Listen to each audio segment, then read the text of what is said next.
Hello. Welcome to the Association for the Study of Literature and the Environment's 2021 virtual conference, Emergency. My name is Jane Battisson from Emory University, and I'm presenting a paper today for a panel chaired by Scott D. Hess entitled Ecological Subjectivities Beyond the Human. The paper I'm presenting today is titled Pierre Jourdan and the Transitional Space of Nature. Pierre Jourdan remains a relatively obscure author, even in his native France. Despite having composed an abundance of texts ranging from paintings, poems, prose, and fragments, few were published during his brief life. And yet, his influence endures amongst his admirers. As his translator, John Taylor, puts it, quote, "His writings pass from one amicable hand to the next. They are like passwords among readers, writers, poets, and scholars who are interested in the self and subjectivity. That is, in the possibilities of surpassing the self, of de-selfing or desubjectivizing, in observing and questioning nature, and, not least, in intimating what might lie beyond certain thresholds of, or putative limits to, rational comprehension." End quote. What Taylor calls a process of de-selfing is rather, I propose, a breaking down of the seemingly impermeable limits that the ego erects around itself.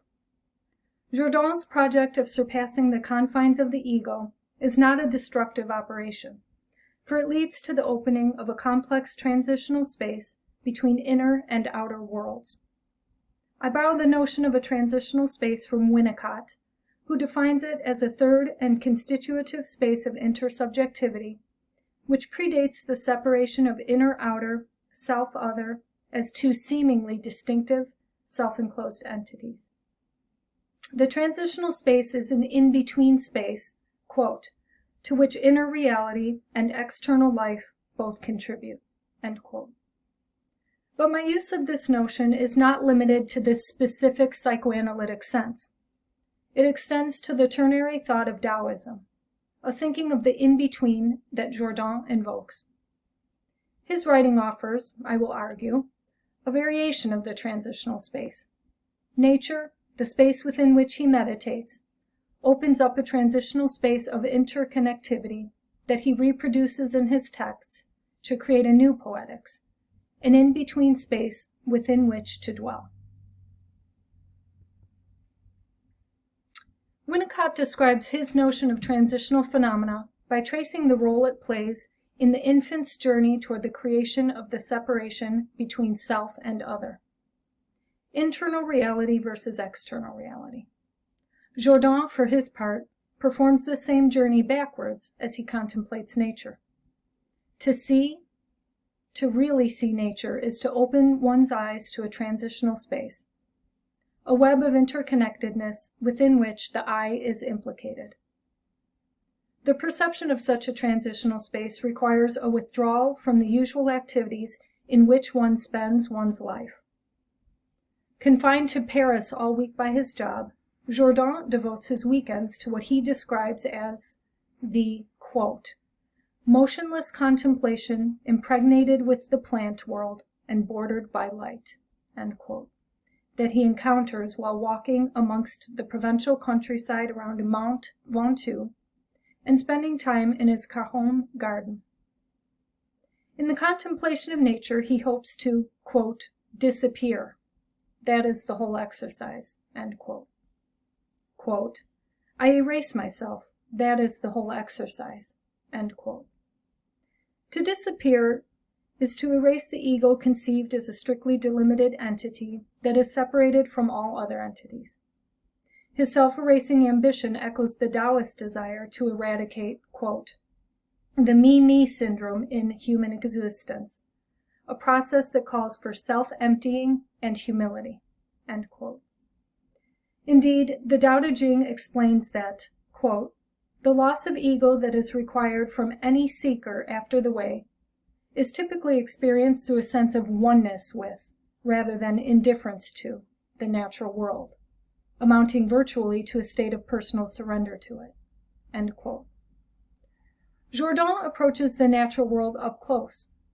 He proposes, for example, that, quote, "approaching a flower is never a useless act, or if you prefer, is the supreme uselessness that is the quintessence of usefulness." End quote.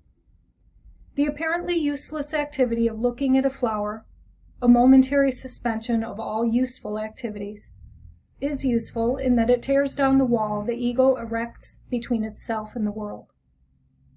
Looking at a flower narrows the distance that separates human from vegetal. And as he comes closer, he feels the vegetal world coming close as well. Quote, "The tall pine tree comes close."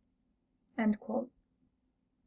The proximity experienced in the contemplation of nature is not simply the reduction of the distance that separates the human from the natural, conceived as two radically different ontological entities.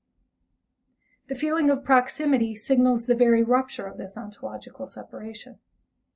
When human and non-human coalesce in the experience of contemplation, the separation between them erodes.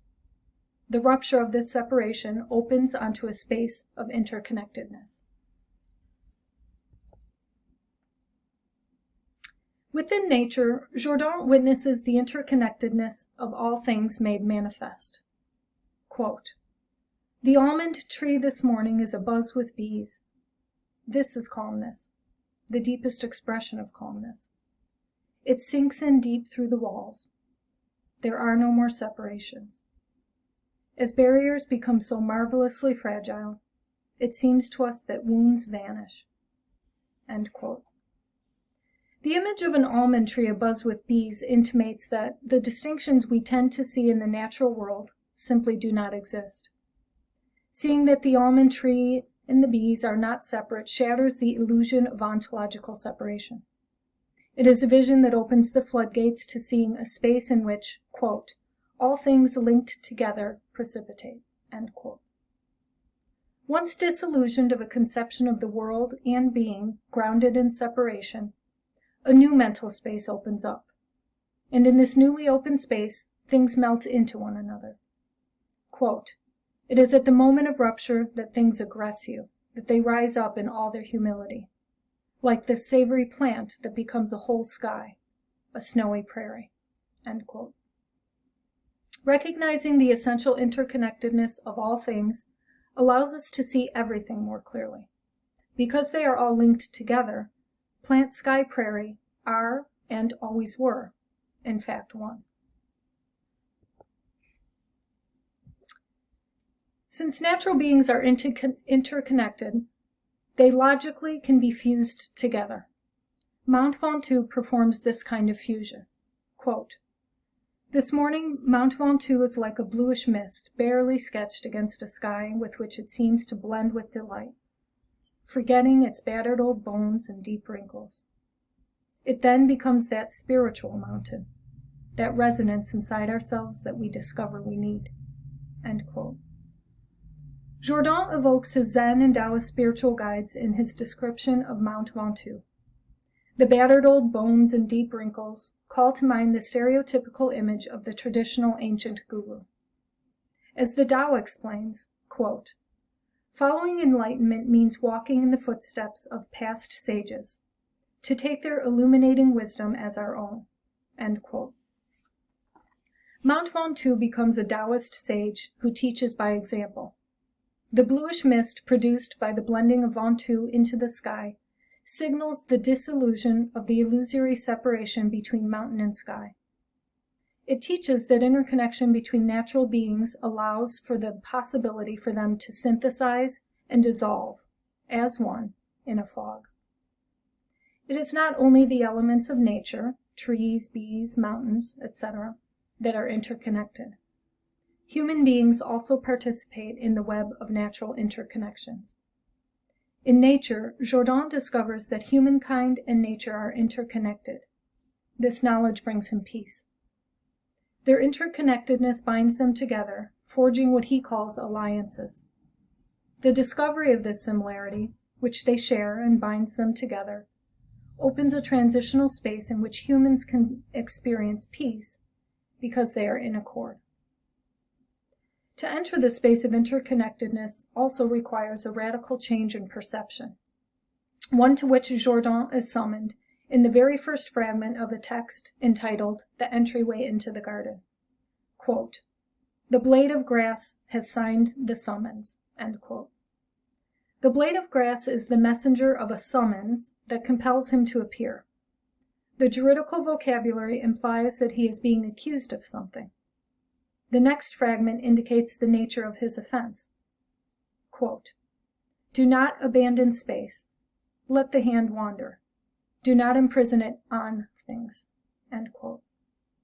The admonishment to not abandon space is also an invitation to explore a way of approaching and interacting with things less superficially. Instead of imprisoning the hand on things as if they were a separate object, letting the hand wander allows for the discovery of the space in between, the space in which all things are interconnected. Jourdan suggests that our limited perception condemns us to a sort of sleepwalking through existence. Quote, "If we were listening better sometimes, we would realize how difficult it is to exit from this long sleep that makes us feel like lead-footed itinerant ghosts." End quote.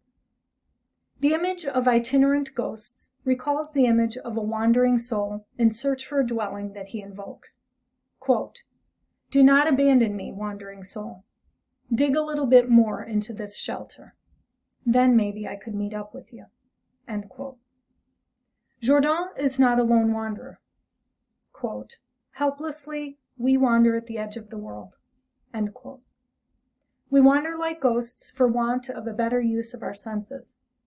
To find a shelter in the world, one must dig a little deeper into the perception of the world so that one might see and touch its interconnectedness. Not content to wander at the edge of the world that we often reduce to superficial perceptions, Jourdan digs into the world within his Caron garden, which he describes as an educating garden. It educates him insofar as its contemplation opens his eyes to the vision of another garden. The transitional nature space of his garden, which shatters the illusory boundaries between beings, becomes his dwelling. Jourdan radically redefines the notion of dwelling. He chooses to dwell in the in-between space that binds all things in a network of interrelations. To dwell in such a network is to dwell in the wide open of a limitless space.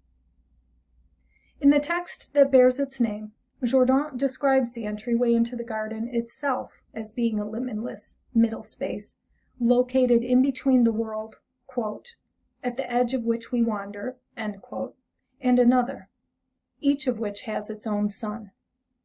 Quote, "The entryway into the garden.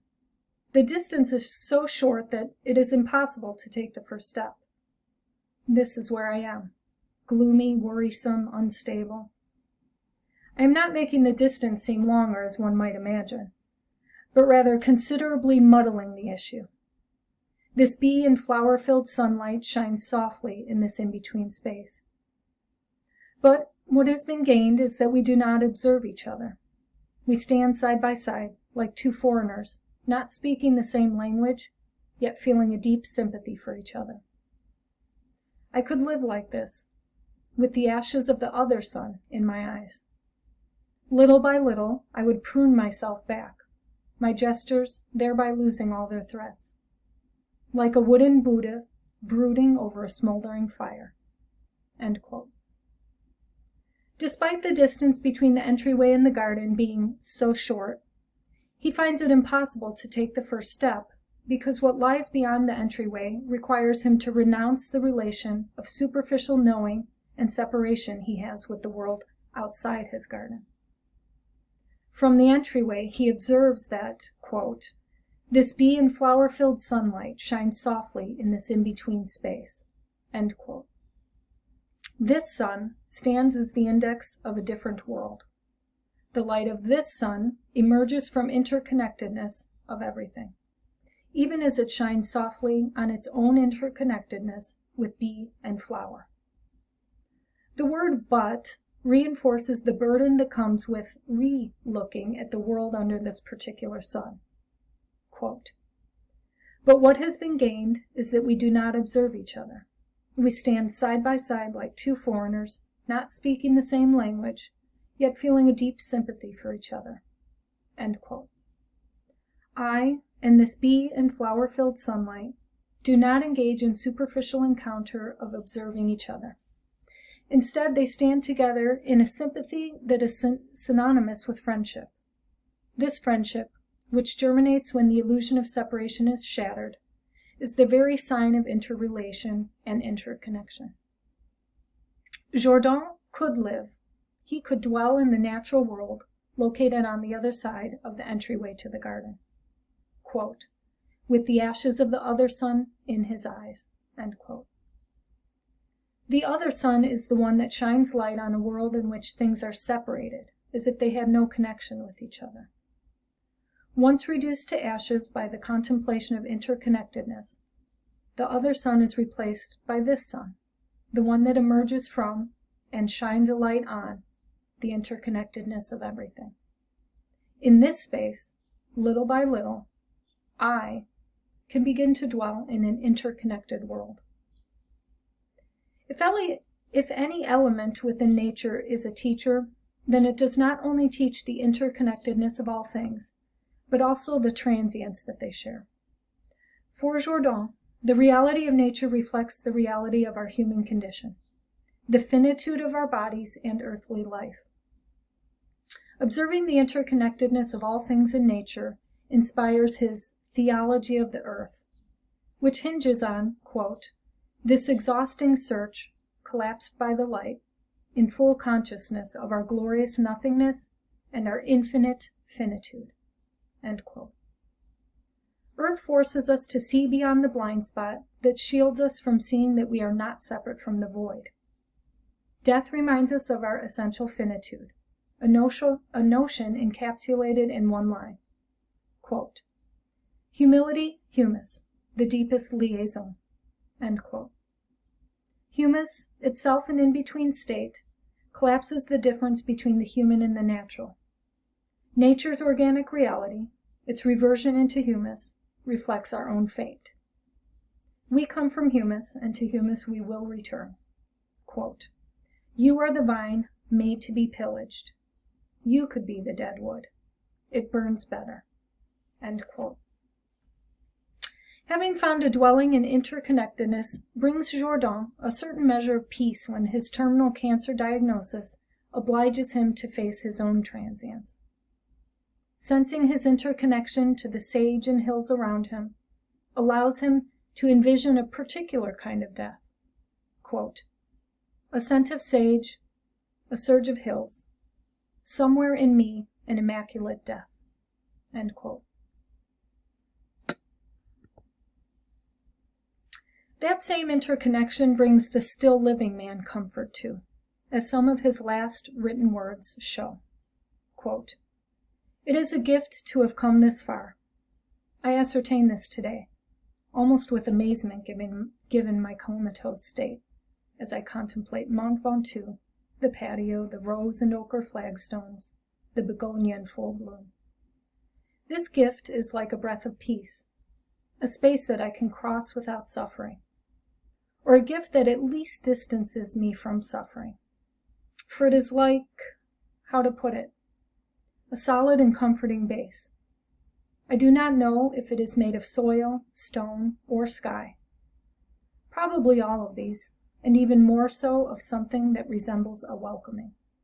End quote. As Jourdan contemplates the world around him, there seems to be no hierarchy. He notes the presence of Mont Ventoux, his patio, flagstones, and the begonia in one equally balanced sentence.